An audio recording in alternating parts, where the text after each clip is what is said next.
habiendo una necesidad enorme para generaciones de judíos que vivían fuera de Israel, judíos que desde el exilio babilónico fueron olvidando la lengua hebrea. El griego y el arameo eran los idiomas que más se entendían y se hablaban.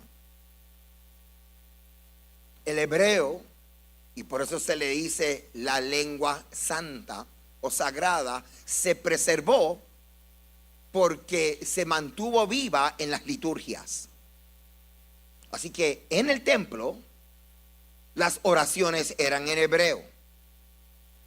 Así que habían judíos que quizás no hablaban hebreo, no podían tener una conversación en hebreo, pero sabían las oraciones en hebreo porque era el idioma del templo. El templo y la liturgia preservó el idioma hebreo. Pero la gente en la calle hablaban arameo o griego, especialmente fuera de Israel. Y había una población grande en Egipto de judíos. Y Alejandría en Egipto se levantó como una ciudad cosmopolita y tenían algo parecido como a la biblioteca del Congreso. Tenían la biblioteca más grande, donde había literatura de todas las culturas habidas y por haber. Y hubo una necesidad de que se tradujera la Biblia en el idioma que estos judíos podían entender, ya que la Biblia estaba en hebreo. Y aunque eran judíos por vivir generaciones fuera de Israel,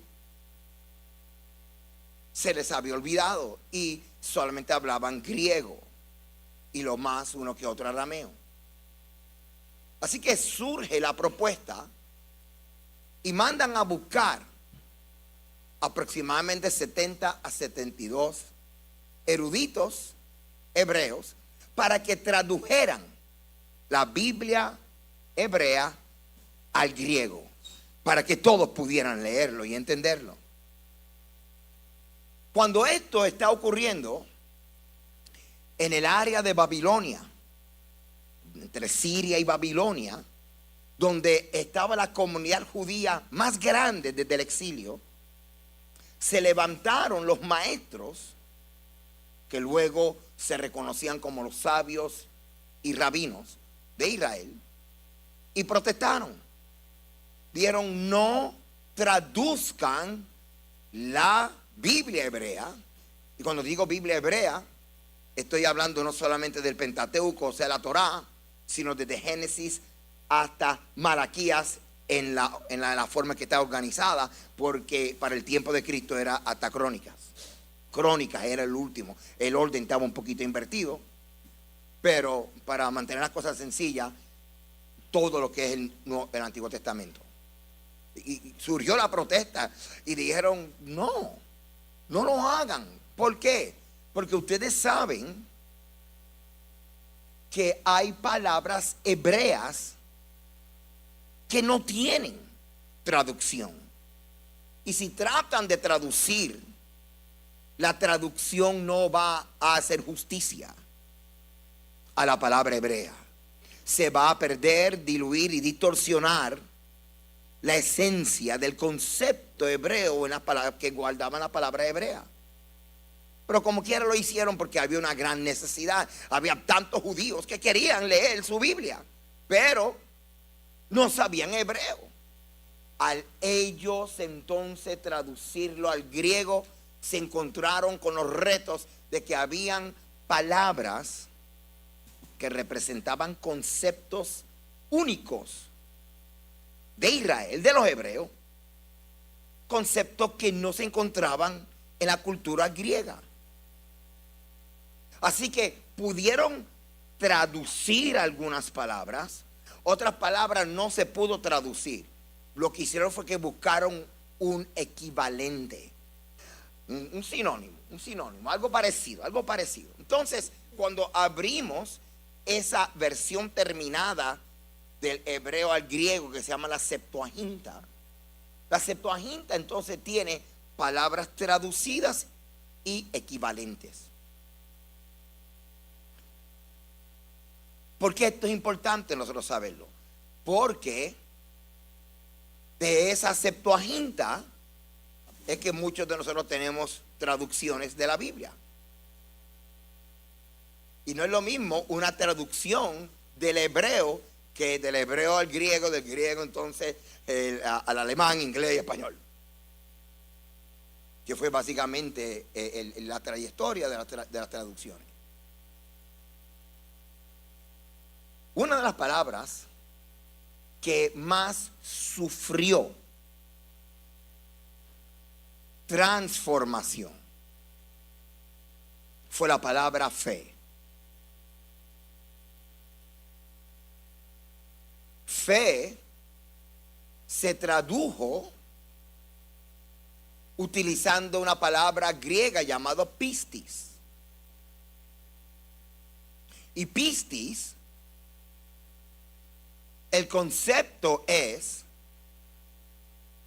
una fijación mental clara de las cosas que nunca habías visto. Y hace sentido. Cuando tú piensas que fe es tú creer en algo que no has visto. Y en cierta forma, la fe original o la fe hebrea concibe esta idea, pero no define. Porque el concepto hebreo de fe viene de la palabra emuná. Y emuná no significa concebir una fijación mental que produzca una imagen clara de algo que tú nunca has visto. Emuná lo que básicamente significa es fidelidad. Pero para que nosotros podamos entender fidelidad en el contexto de la Escritura, tenemos que establecer que fidelidad, emuná, no es de origen humano, es sobrenatural. Pistis es de origen humano. Pistis es el resultado del esfuerzo del hombre en visualizar y enfocarse y construir en base a lo que está leyendo. Entendiendo y creyendo de que tiene permiso de Dios de creer que tendrá aquello que está viendo en su mente. Así que pistis es humano, es mutable, se puede cambiar. Pero emuná no es humano, es sobrenatural. Dado que emuná lo que significa es fidelidad, el concepto hebreo de fe es la siguiente: Dios te revela su fidelidad. Hay dos formas, no para hacer que la fe crezca. Ella no es mutable. Es para que tú crezcas en esa fe. El que crece eres tú.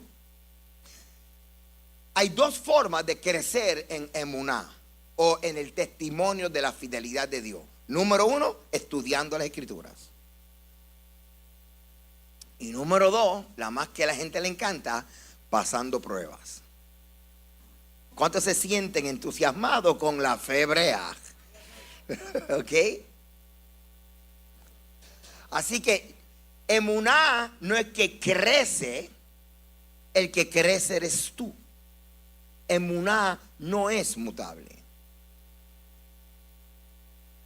Emuná, o el testimonio de que Dios es fiel, eso te lo da el Eterno, es un regalo, Él te da esa revelación. Entonces,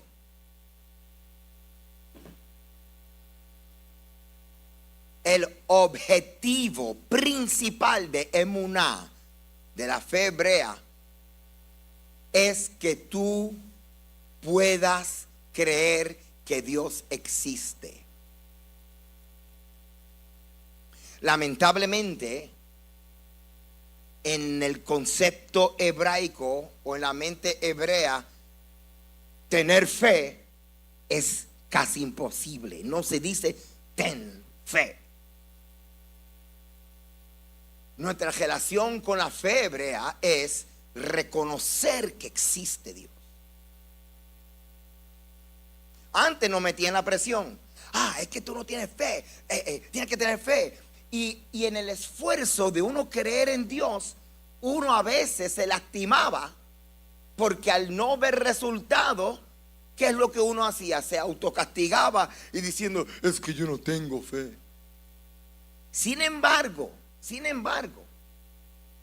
la forma correcta de relacionarnos con este regalo que Dios nos da, que es la revelación de su fidelidad, comienza contestando la siguiente pregunta, y usted se va a sorprender, porque a veces nosotros creemos que si no lo hacemos, no vale. Y tú y yo no sabemos cómo recibir bendiciones de Dios. Todo es bajo nuestro control y que lo hagamos nosotros. Así que le voy a hacer esta pregunta. Y usted levanta su mano si esto es así. ¿Cuántos aquí creen que Dios existe? Ok. Algunos no levantaron la mano, así que hoy yo voy a orar para que Dios te dé el regalo de la fe. Ok. Ok. Hago la pregunta otra vez. Ok. ¿Cuántos aquí creen que Dios existe? Muy bien, muy bien. Ya se fueron 2 o 3 ateos, ya se convirtieron. Ok. Es imposible usted haber levantado la mano si usted no es portador del regalo de la fe. A menos que estés aquí participando con los demás. Lo que pasa es que tú dices, pero pastor, pero así de fácil es. Sí, porque el hombre todo lo complica. Fe es un regalo. Efesios capítulo 2, versos 8 y 9 nos dice que la fe es un regalo. Ok, habiendo dicho eso, la otra palabra que quiero hablar contigo es la palabra bitajón. Acuérdate, hermano, que nosotros estamos moviéndonos de una mente griega a una mente hebrea. Y redefinir los conceptos nos va a ayudar a nosotros a redefinir nuestra relación con Dios y con nosotros mismos. Porque antes era total fatiga. Yo lo declaro, lo visualizo y lo hablo y dale que es tarde y la cosa no me salía, y cuando no me salía, ¿qué es lo que nos decían? Es que parece que no tuviste fe. Y no es que no tuviste fe, es que no tuviste a alguien que te enseñara lo que realmente es fe. Fe es la revelación de la fidelidad de Dios. Y cuando tú tienes revelación de la fidelidad de Dios, tú crees que Él existe. Ok, la otra palabra, bueno, vamos a repasar aquí el resumen que tengo para ustedes de lo que significa emuná. Emuná es la creencia de que Dios existe, de que Dios está involucrado en el mundo y que en última instancia todo proviene de Él. Es la creencia fundamental de que Dios está presente y que todo tiene un propósito, aunque no siempre lo entendamos.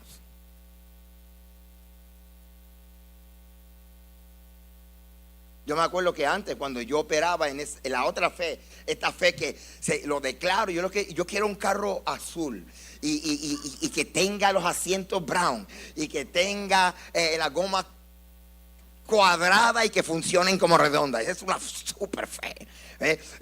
Y entonces yo venía y daba el testimonio, hermano, yo declaré que quería tal cosa y mira, ocurrió. Y la gente decía, bingo, digo, aleluya.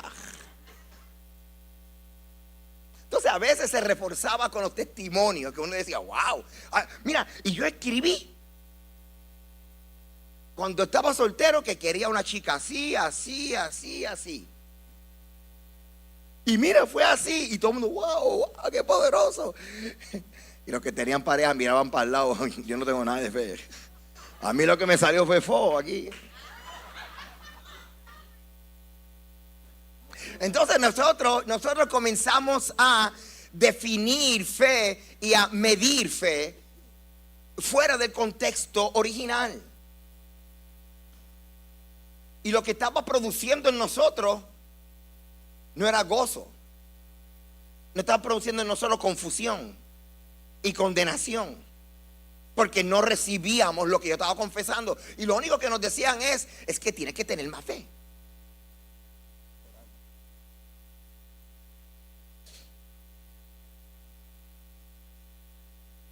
O si no, nos decían, no, es que tú tienes que dar una ofrenda de $1,000. Si tú mezclas estas recetas del diablo, tú mezclas una ofrenda grande con una oración grande y Dios te va a escuchar.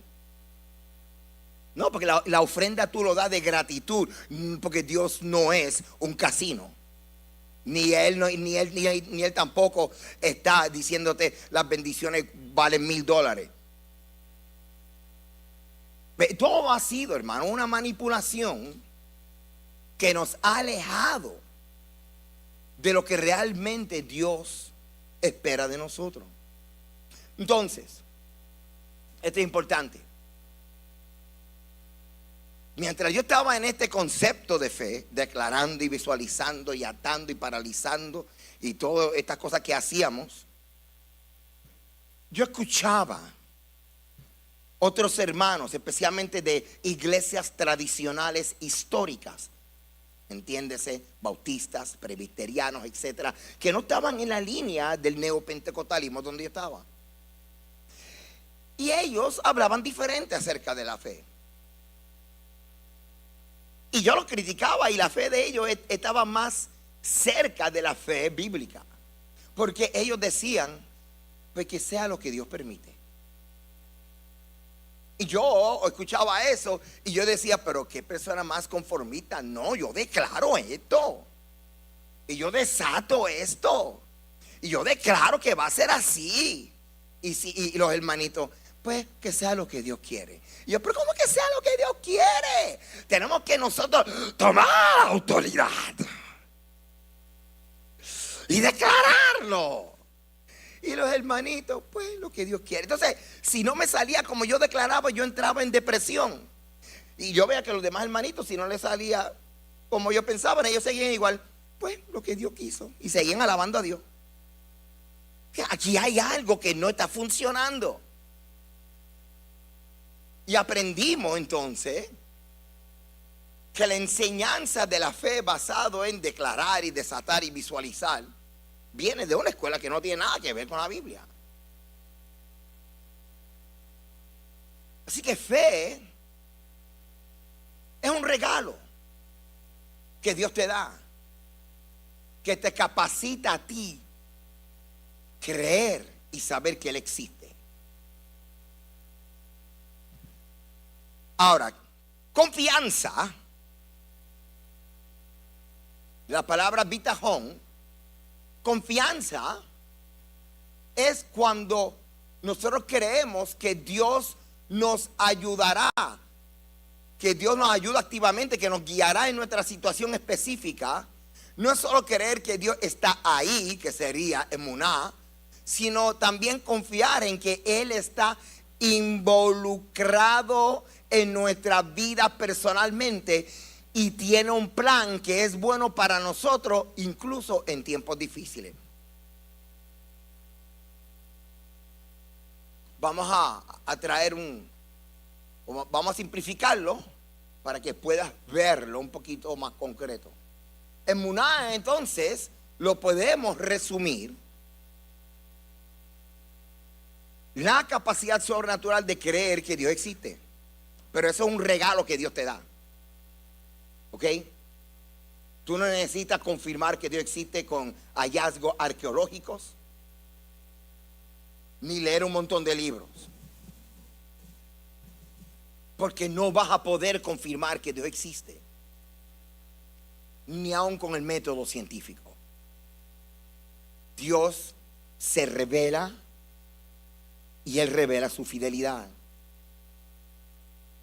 Ahora tú vas a crecer en esa fe. Eso lo que significa es que cada vez tú vas a ser un testigo más maduro de que Dios es fiel.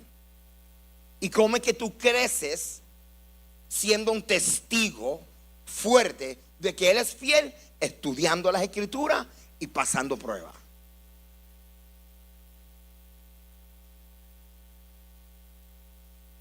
Bitajón, que es la palabra confianza, nos habla de que estamos confiados de que Dios se está moviendo en mis asuntos y está teniendo cuidado de mí. Vamos a ver una aplicación aquí: emuná y bitajón. Emuná me permite saber que Dios existe, punto. Es la revelación de su fidelidad. Dios existe, yo lo veo en el trono. Pero entonces, bitajón me permite creer en un Dios que está interesado en mí. En mí. Y hay una anticipación de su mover para mi bien. Es importante.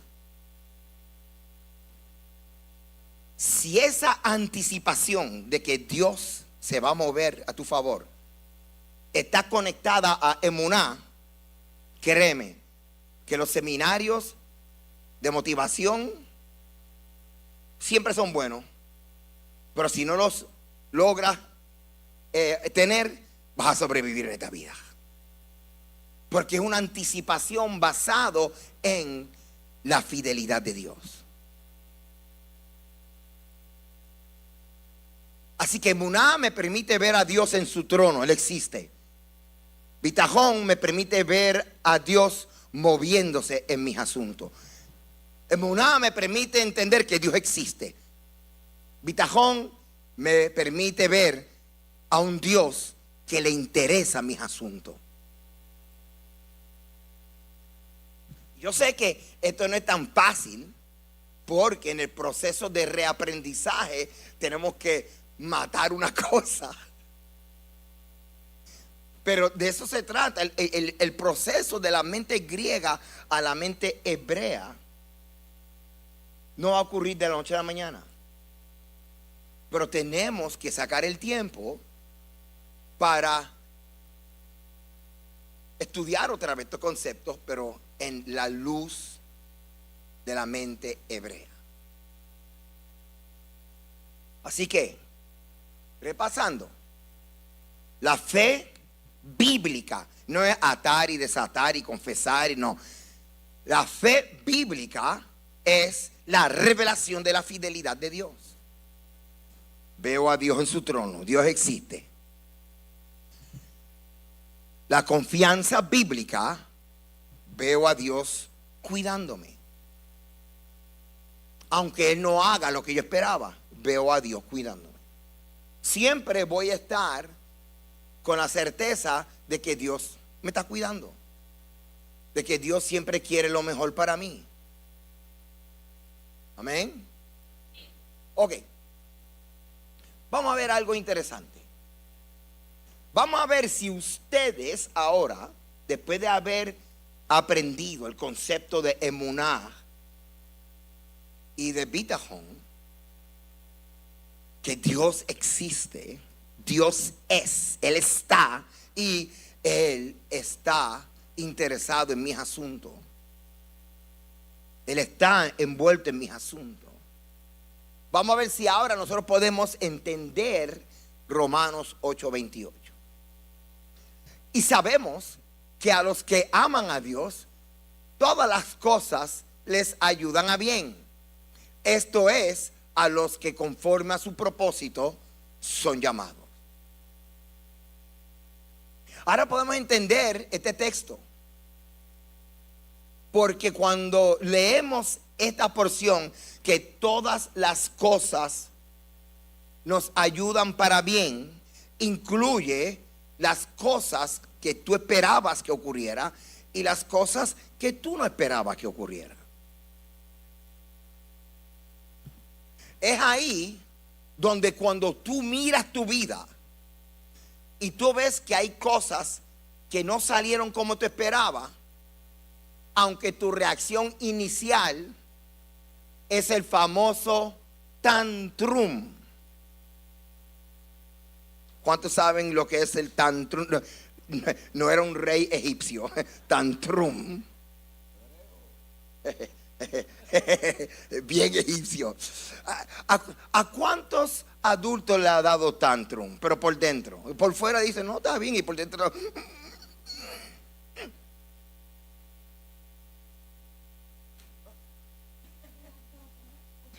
yo no quiero nada.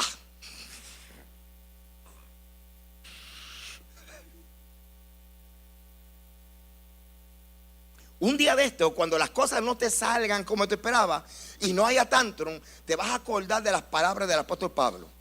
Cuando era niño, te daba tantrum.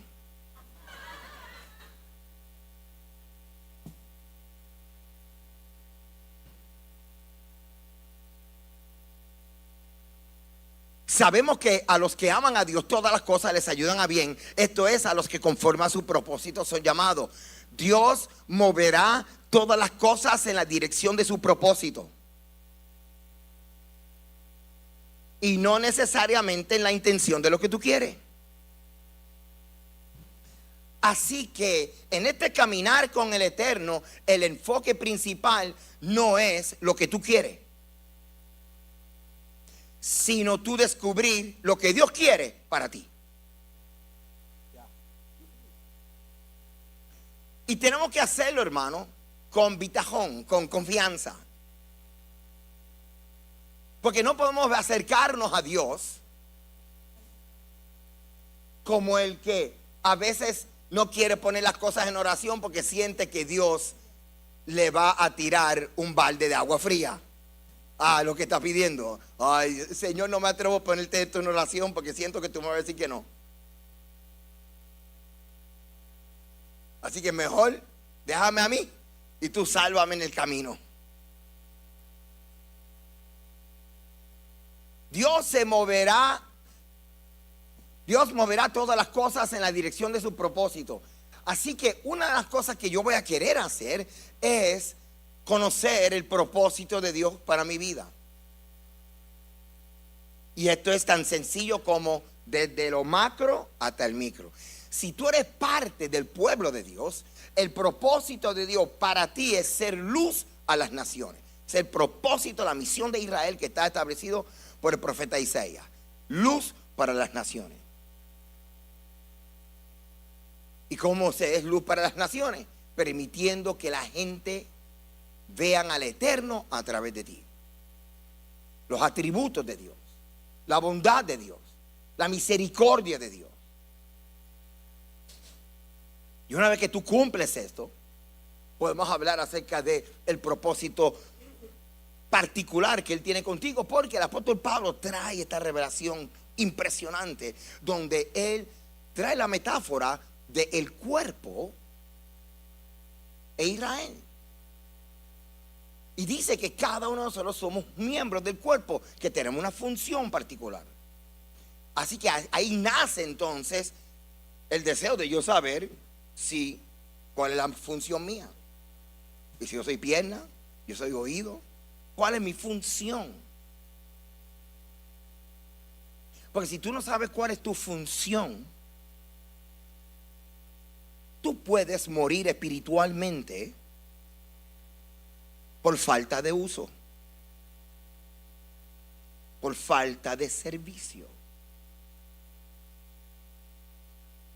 El ser humano experimenta libertad en su espíritu, libertad en la mente, realización, fuerza, cuando está haciendo lo que Dios lo llamó a hacer. Cuando el hombre invierte su tiempo en lo que Dios lo llamó a hacer, se siente realizado, completo, y no necesita otra cosa en esta vida. Y la bendición de todo esto es que las cosas comienzan a ocurrir orquestadas por Dios, porque Dios va a moverse conforme y en dirección a el propósito. Así que si tú quieres saber por dónde Dios va, busca el propósito. El propósito de Dios es que seamos luz a las naciones, y el propósito particular tuyo, Dios te lo va a revelar si tú lo buscas.